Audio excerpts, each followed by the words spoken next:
What's up guys, Chris here, back with the new APS CAM870 video.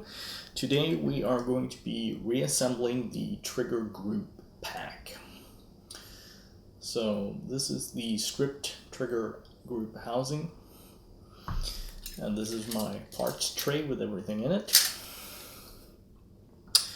And what I'm going to do before or during the reassembly, I'm not going to show you this specifically, but I'm going to be lubricating everything that's moving or contact surfaces or whatever with this stuff.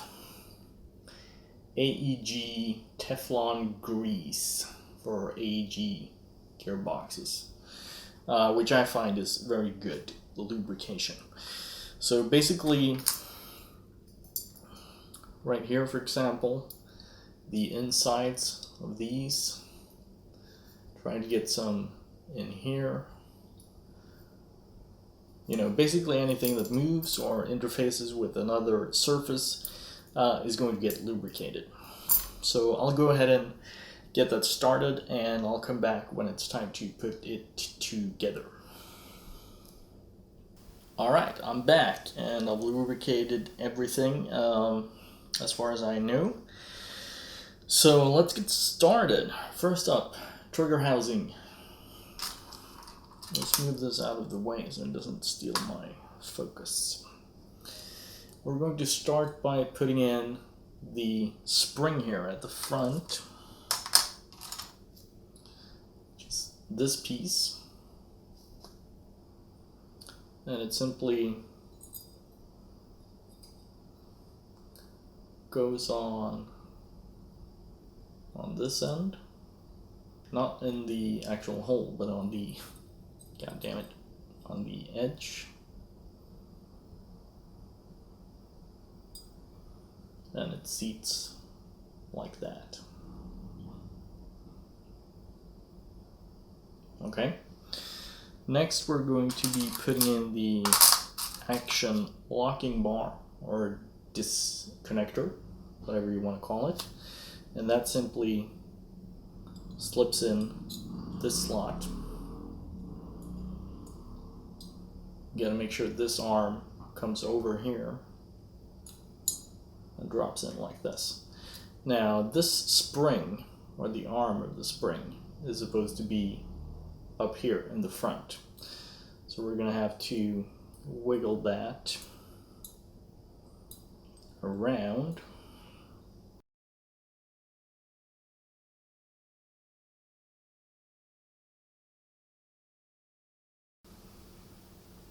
Sorry, I had to do it off camera, but it basically sits up there instead. So you have to take it from there, push it out to the front and in there. Basically, when the pin comes in here, the spring is what makes this snap back into place. I actually just dislodged it right there. So. Okay, so that's in place. Apologies for that. Next, we are going to get this pin, which has a slightly enlarged head on one end, and our hammer.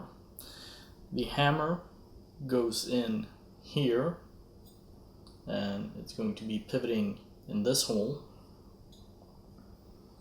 So what we can do is get the pin started in here. So the head end goes to the left side, like so. So I'm basically just going to push it in here and have to wiggle it about to line things up.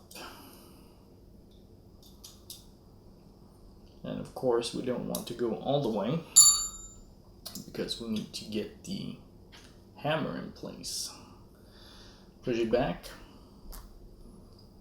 put your hammer in,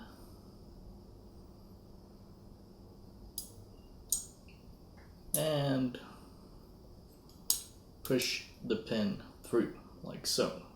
So now the hammer is pivoting on this pin, and you can also see the spring action that I was mentioning on this arm. So that's basically the only thing that's doing.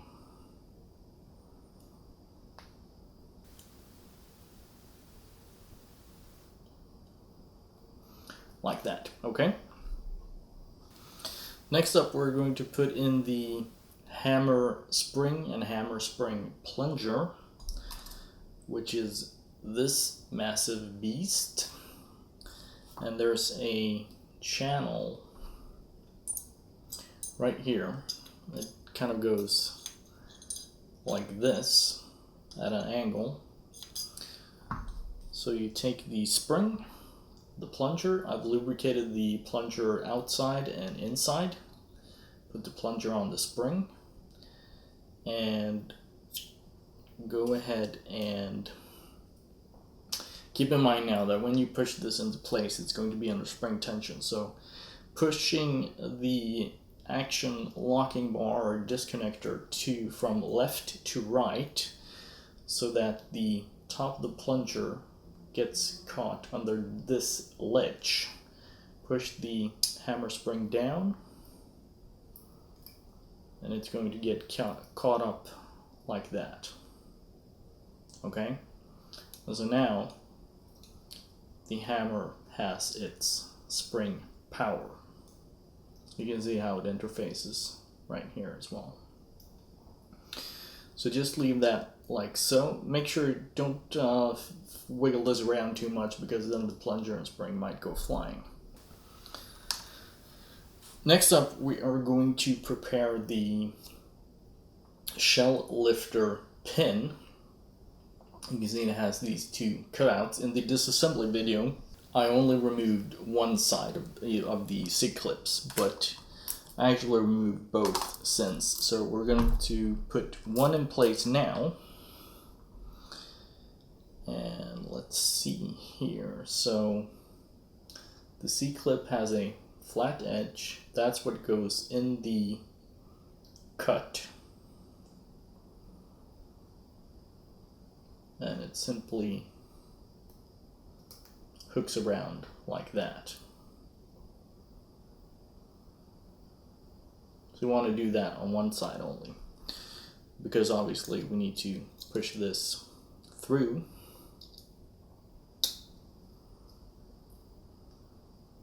But before we do that, we need to put the shell lifter in place. And before we do that, we need to put the shell lifter spring and shell lifter plunger in place, which is this spring and this plunger, again lubricated inside, outside. Spring goes in the plunger. Spring and plunger go into its hole back here. And then the shell lifter with the carrier dog in the upward position like this, and the carrier dog washer. I love saying that because I just think it's a funny name for those parts. Basically like this, and we're going to slip this on to here. Let's see.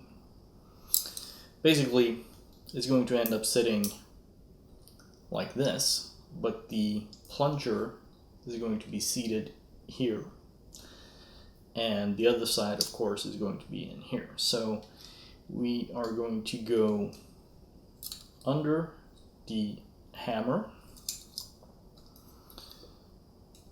Oh my god, this is a little bit tricky.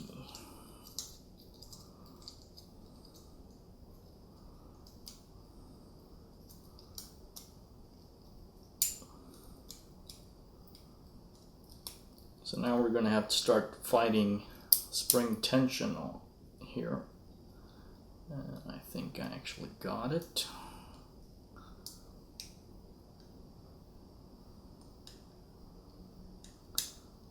So let's see. At this point,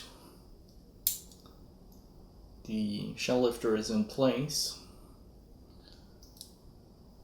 The carrier dog is on the carrier dog plunger. You can see how that works right there. And now we want to get the pin in here and go through to the other side. But the action arm is going to might be interfering a little bit here at the bottom edge, so we might have to wiggle that around a bit. Here we go. Pin. Let's see, I might have to do this off camera. Maybe not. Nope, I got it. So then on the other side, you want to make sure you push this to get lined up.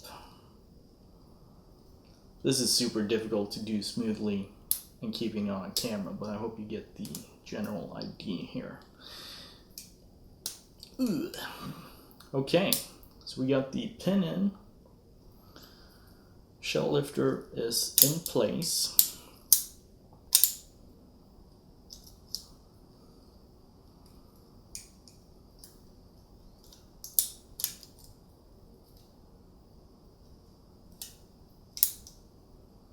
All right.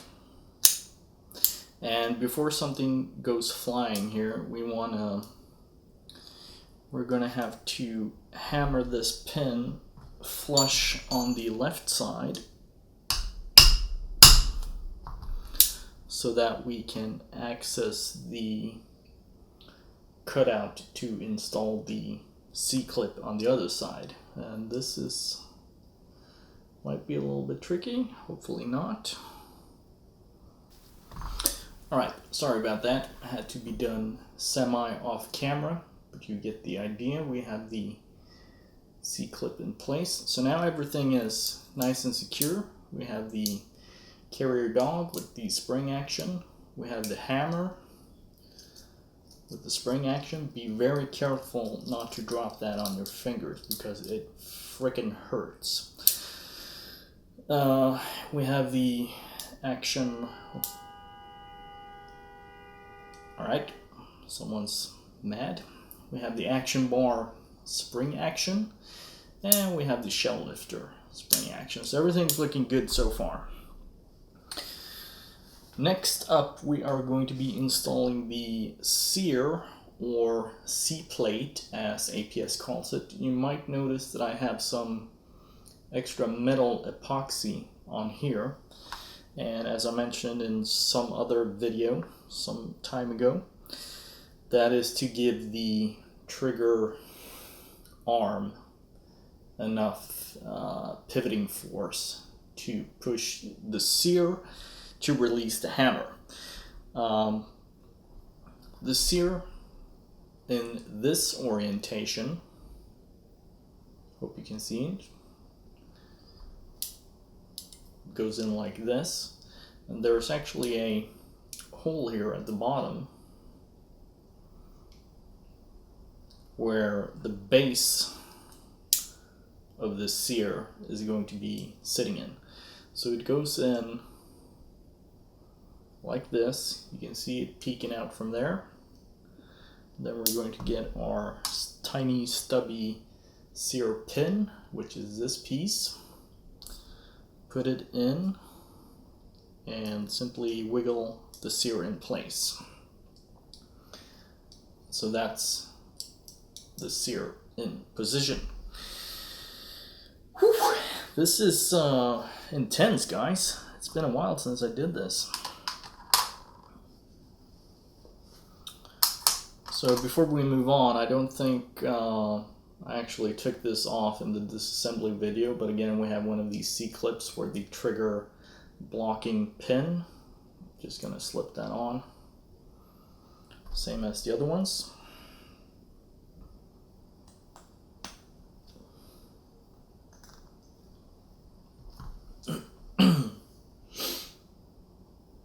Like this. So we are going to take our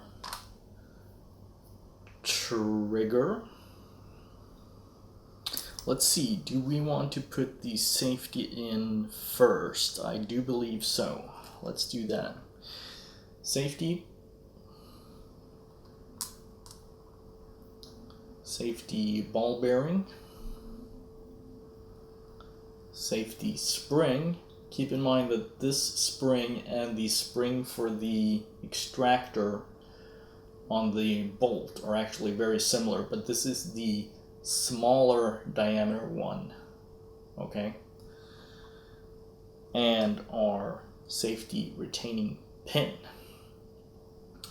So we're going to start by putting the safety in place and keep it in the it's easier to keep it in the fire position for this. We're going to drop our ball bearing down this hole, which is followed by the spring on top. And then we are going to take our detent pin, go in from this side, and because it's pointy, it should go over the spring by itself. No, it doesn't. We're gonna have to push it down a little bit. There we go. Let's see if we can get this. So I'm gonna start the pin back here. Whatever. You get the idea. So that slips into place. The pin doesn't really have a specific direction. It goes whichever way you feel. And now we have the springy, clicky action of the safety. Now, just as a precaution, let's flip it on safe for now. And we are going to be installing the trigger. So trigger goes in here, like this. And we're going to have to take this arm over and around this little ledge. So basically lift it up like this. You get a little bit of wiggle room. And it's supposed to sit on top of the action arm ledge thingy. So with that done, move the trigger forward and out of the way, so that we can insert this large diameter pin right here. That's what's blocking the trigger from over traveling rearwards. Then we're going to have to, let's see, line up the trigger pinhole and insert the pin. And finally, we have the trigger and Sear spring, which seats on this little detent thingy, and the other end sits on here, on the Sear. We're going to simply put that in there, compress it a little bit.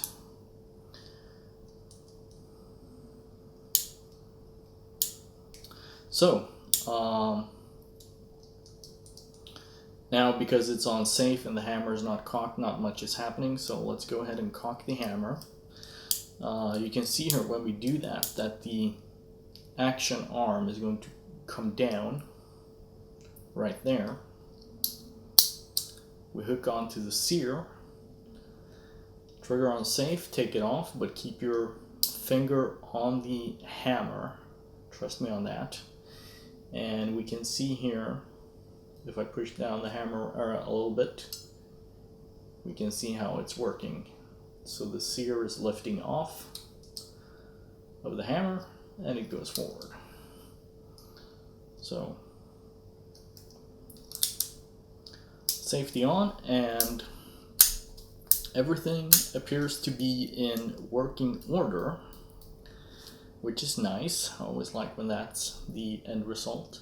So that is your APS CAM870 trigger group reassembled. And in case you're wondering about this polishing and whatnot, I've uploaded bonus videos in this series covering what I've done. Basically just polished off all the contact surfaces and whatnot. Whew. Okay, so now I'm going to be moving on to recording a video about how to reassemble the bolt. So thanks for watching, and I'll see you guys in the next video.